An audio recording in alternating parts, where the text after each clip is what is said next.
I never meant for our family dinners to become performances. Every Sunday at Mom's house, we'd all gather around the same oak table where I'd eaten cereal before school for 18 years, and we'd pretend everything was fine. Daniel would help Dad with whatever project he'd started that week. Emma would show Grandma her latest drawings. I'd help Mum in the kitchen, just like always.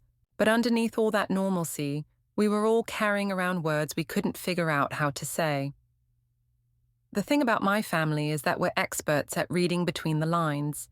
We can detect disappointment in the way someone passes the salt, sense hurt feelings in how long it takes someone to answer the phone. But when it comes to actually talking about what's bothering us, we'd rather reorganize the entire spice cabinet than have one honest conversation. I'd been married to Daniel for 10 years, and somewhere along the way, we'd stopped really talking to each other, not about anything that mattered anyway. We could discuss Emma's soccer schedule, debate which contractor to hire for the bathroom renovation, coordinate our calendars like business partners. But when was the last time either of us had said how we actually felt about anything important? I couldn't remember. The silence had started small. Daniel would come home from work looking exhausted, and instead of asking what was wrong, I'd just assume he needed space. When I felt overlooked or unappreciated, instead of speaking up, I'd file it away as evidence that he didn't really see me anymore. We'd both learned this dance from somewhere, this careful stepping around each other's feelings, and we'd gotten so good at it that we'd forgotten we had other options. Emma was starting to notice. 8-year-olds don't miss much, and she'd begun asking why Daddy looked sad all the time, why Mommy talked to Grandma more than to him. I'd give her vague answers about grown-up things being complicated, but the truth was simpler and harder than that. We'd forgotten how to reach for each other when things got difficult, and now the distance between us felt so wide that neither of us knew how to cross it. My own parents had never been ones for big emotional conversations either. Dad showed love by fixing things around the house. Mom expressed care by making sure everyone was fed. They'd been married for 42 years, and I could count on one hand the number of times I'd heard them discuss their feelings directly.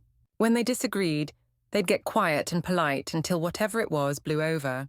It had seemed peaceful when I was young, but now I wondered what important things had gone unsaid in all those years of keeping the peace.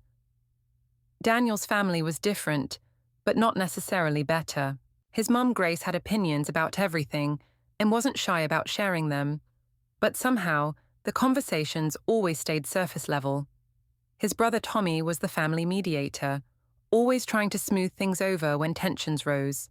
They were louder than my family, but not necessarily more honest about the things that really mattered.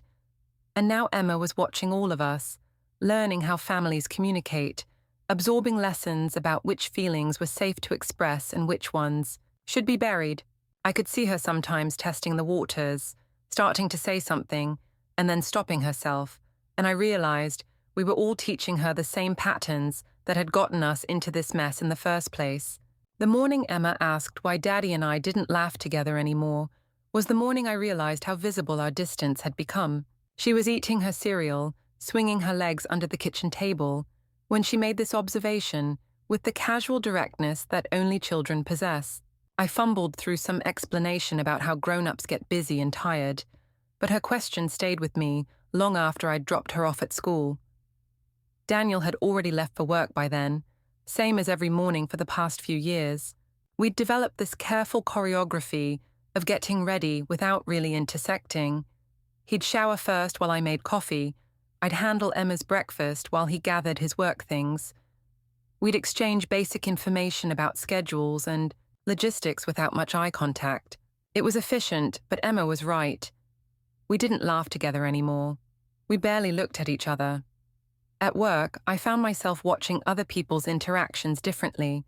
My colleague, Sarah, would call her husband during lunch breaks, and I could hear genuine warmth in her voice when she talked to him about nothing important.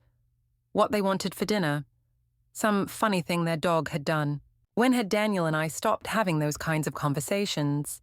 When had we started treating each other like roommates managing a shared household rather than partners who'd chosen to build a life together? The isolation felt heaviest in the evenings. Emma would do her homework at the kitchen table while I prepared dinner, and Daniel worked late or attended another community meeting. He'd started volunteering for everything: the neighborhood association, Emma's school fundraising committee, his company's charity drives, all good causes, but I couldn't shake the feeling that he was finding reasons to be anywhere but home with me. When I tried to bring this up during one of our Sunday dinners at his mother's house, the conversation died before it started. I mentioned to Grace that Daniel seemed really committed to his volunteer work lately, hoping she might ask him about it, maybe create an opening for him to talk about what was driving all this sudden civic engagement. Instead, she just praised him for being so involved in the community, and Daniel gave me a look that said he knew exactly what I was trying to do and didn't appreciate it. My own mother had a different approach to the problem of our growing distance. During one of our weekly phone calls, she suggested that maybe I should try harder to take an interest in Daniel's hobbies, show up to some of his meetings, be more supportive of his outside activities. The advice felt backward to me. Shouldn't he want to spend time at home? Shouldn't we be trying to reconnect rather than me following him to his escape routes? But I started paying closer attention to the pattern of our evenings, and I had to admit that I wasn't exactly creating an inviting atmosphere either. When Daniel did come home early, I was often on the phone with Mom, or helping Emma with some project, or catching up on household tasks. We'd gotten so used to operating in parallel that we'd forgotten how to occupy the same space without an agenda. Tommy noticed something was off during one of his visits. He'd always been good at reading family dynamics, probably from years of mediating between Daniel and Grace when they butted heads. After dinner, while the others were in the living room, he cornered me in the kitchen and asked if everything was okay with Daniel and me. The question caught me off guard because no one in either of our families usually addressed relationship issues so directly. I found myself telling him things I hadn't said out loud to anyone. How Daniel and I felt like strangers living in the same house, how we could go days without having a real conversation, how I didn't know when we'd stop being curious about each other's inner lives. Tommy listened without judgment, but when he suggested that maybe one of us should just bring it up directly with the other, I felt a familiar panic. What if Daniel confirmed that he'd rather be anywhere than home with me? What if the distance wasn't something we'd fallen into accidentally, but something he'd created on purpose? The questions I couldn't ask Daniel were multiplying. Did he still want to be married to me, or was he just going through the motions for Emma's sake? When he looked at me, did he see someone he'd chosen to love, or just the person who happened to be managing the other half of his responsibilities? Had I become invisible to him the way I sometimes felt, or was he just waiting for me to make the first move toward reconnection? Emma's bedtime routine had become the only time Daniel and I were regularly in the same room together. But even then, we tag-teamed rather than shared the experience. One of us would supervise bath time, while the other cleaned up dinner. One would read stories, while the other prepared for the next day. We were parenting efficiently, but not together, and I could see Emma trying to include both of us in conversations that we'd let become separate interactions with her. The first time I really understood how deep our communication problems ran was during Emma's parent-teacher conference in October. We sat in those tiny plastic chairs while Mrs. Peterson explained that Emma was doing well academically, but seemed anxious during group discussions, often starting to speak and then stopping herself mid-sentence. She asked if there had been any changes at home that might explain why Emma was becoming more hesitant to express herself. Daniel and I exchanged glances across the small table, and I saw my own realization reflected in his face. Emma was learning to swallow her words just like we did. Mrs. Peterson continued talking about encouraging open communication at home, about making sure children felt safe to share their thoughts and feelings, and I felt heat creeping up my neck as I recognized how we'd been modeling exactly the opposite. Davichu. Drive home was quiet until Emma fell asleep in the back seat, and then Daniel finally said what we were both thinking, that maybe we needed to figure out how to talk to each other before we could help Emma learn to speak up. It was the most direct acknowledgement we'd made about our problems, but even then, we didn't know how to follow through. We spent the rest of the ride discussing logistics for Emma's upcoming school project, instead of addressing what we'd just learned about our family dynamics. Grace noticed the tension during our next Sunday dinner when Daniel snapped at me for something trivial. I'd forgotten to pick up the dessert I'd promised to bring. His reaction was sharp enough that everyone at the table went quiet, and Grace immediately jumped in to smooth things over by saying she had plenty of ice cream in the freezer. But later, while we were clearing dishes, she pulled me aside and asked if Daniel was stressed about work lately. I found myself in the strange position of defending my husband's behavior to his own mother, while not really understanding it myself. I told Grace that yes, he'd been working a lot, that we were both tired, that parenting and jobs and life were just demanding sometimes. She nodded and said she remembered those years, how hard it could be to stay connected when everything felt overwhelming. Then she said something that stayed with me, that the strongest marriages went through seasons like this, but the couples who made it through were the ones who remembered they were on the same team. The problem was that Daniel and I had forgotten how to feel like teammates. We'd become so efficient at dividing responsibilities that we'd stopped collaborating on anything meaningful. I handled Emma's school communications. He managed her sports activities. I took care of social plans with my family. He coordinated with his. We'd created parallel lives that intersected mainly around logistics and rarely around emotions or dreams or concerns that couldn't be solved with a shared calendar. My brother Jake visited that month and immediately picked up on the atmosphere in our house. Jake had always been more direct than the rest of our family, maybe because he'd moved across the country for college and learned different ways of communicating. During his stay, he made several attempts to create conversations that included both Daniel and me, asking us questions about our plans for the holidays, our thoughts on Emma's development, our opinions on movies or news events. What struck me was how often Daniel and I deferred to each other or gave different answers to the same questions. Jake would ask what we were thinking about for Emma's birthday party, and I'd suggest a small family gathering, while Daniel mentioned maybe doing something bigger with her friends from school. Neither answer was wrong, but it became clear that we hadn't actually discussed it with each other. We were making assumptions about what the other person wanted rather than finding out directly. The night before Jake left, he asked if he could speak honestly about something he'd observed. He said it seemed like Daniel and I were both good people who cared about each other and Emma, but that we were living like polite strangers instead of partners. He wondered if we'd considered talking to someone, a counselor or therapist, who could help us figure out how to reconnect. The suggestion felt both reasonable and terrifying. On one hand, I knew we needed help learning how to communicate better. On the other hand, the idea of sitting in a room with Daniel and a stranger, being asked to articulate feelings I couldn't even name for myself, felt overwhelming. What if we discovered that the distance between us was too wide to cross? What if trying to fix things only highlighted how broken they'd become?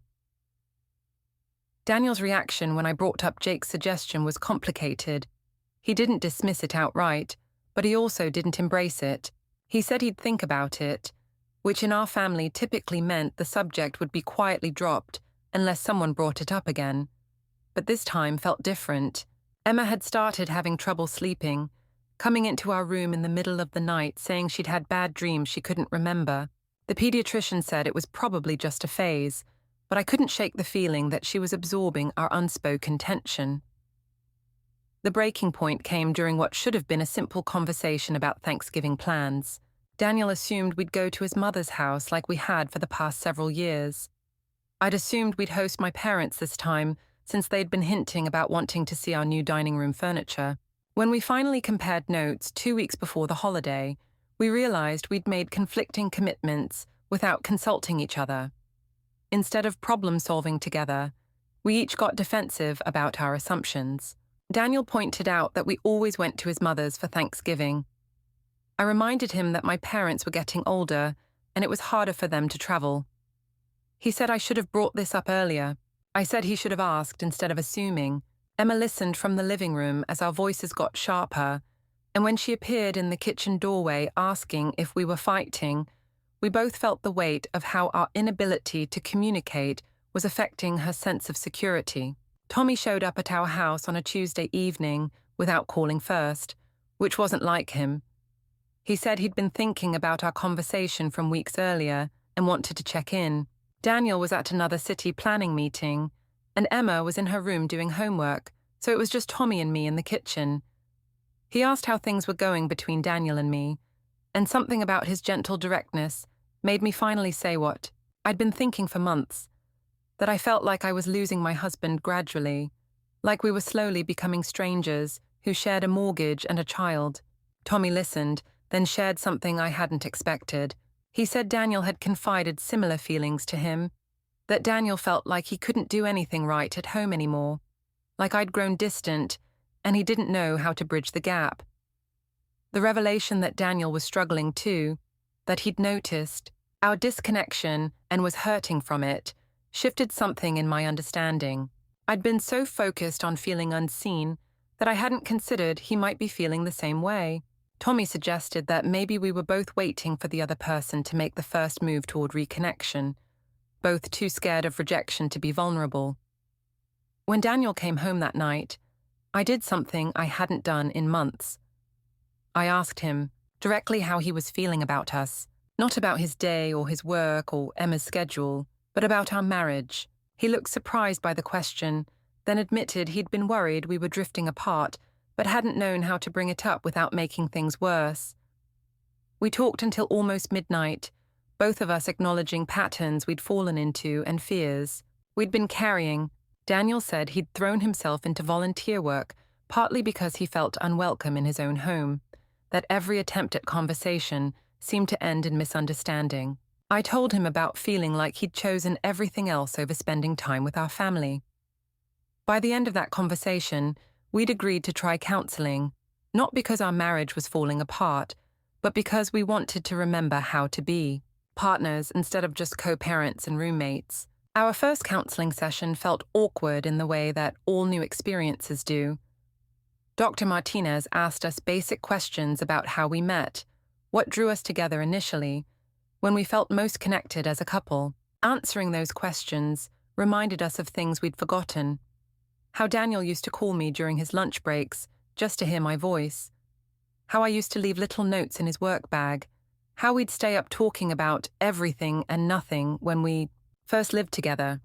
The homework she gave us seemed almost too simple. We were supposed to spend 15 minutes each evening sharing one thing about our day that wasn't logistics or problem solving. No discussion of schedules, Emma's needs or household tasks. Just connection for its own sake. The first few attempts were stilted, but gradually we remembered how to be curious about each other's inner experiences. Emma noticed the change before we did. One evening, she commented that we seemed happier lately, that the house felt different. When I asked what she meant, she said we looked at each other when we talked now. Such a small thing, but she was right. Somewhere along the way, we'd stopped making eye contact during conversations, treating each other more like household management partners than people we'd chosen to love. The conversations with our families became easier too. Instead of Grace having to guess why Daniel seemed stressed, he started sharing directly when work was overwhelming him. My mother stopped giving unsolicited marriage advice when she could see we were actively working on our relationship. Tommy said he felt relieved not to be caught in the middle of tensions he couldn't fix. Dr. Martinez helped us understand that many couples go through periods of disconnection, especially when life gets busy and stressful. The key wasn't avoiding these phases, but recognizing them early and having tools to reconnect. We learned that assumptions are communication killers, that asking for what you need feels risky but creates intimacy, and that listening to understand rather than to respond changes everything. The biggest breakthrough came when we realized Emma had been trying to get our attention about our disconnection for months through her bedtime visits and school anxiety. Once we started communicating better with each other, she began sleeping through the night again. Her teacher mentioned that she was participating more in class discussions too. 6 months later, our Sunday family dinners felt different. Instead of everyone performing happiness, we'd all gotten better at sharing what was really happening in our lives. Daniel and I were modeling something healthier for Emma, that relationships require attention and effort, that it's okay to ask for help, and that love isn't just a feeling, but a choice you make every day through how you treat each other. The changes in our marriage started affecting the whole family in ways I hadn't expected. Grace mentioned during one Sunday dinner that she and my father-in-law had started having their own evening check-ins after watching Daniel and me work on our communication. She said seeing us be intentional about our relationship had reminded her that even 40-year marriages needed tending. My parents had a different reaction. When I told Mom about counseling, she seemed uncomfortable with the idea of discussing personal matters with a stranger. She kept suggesting that some things were better worked out privately, that every couple went through rough patches without needing outside help. It took several conversations before I understood that our openness about getting help was challenging her assumptions about how relationships should work. Dad surprised me by being more supportive than Mom. He pulled me aside during one family gathering and said he admired Daniel and me for addressing our problems directly, instead of just hoping they'd resolve themselves. He admitted that he and Mom had gone through similar disconnection periods over the years, but had never known how to talk about it constructively. Emma became our biggest cheerleader for family communication.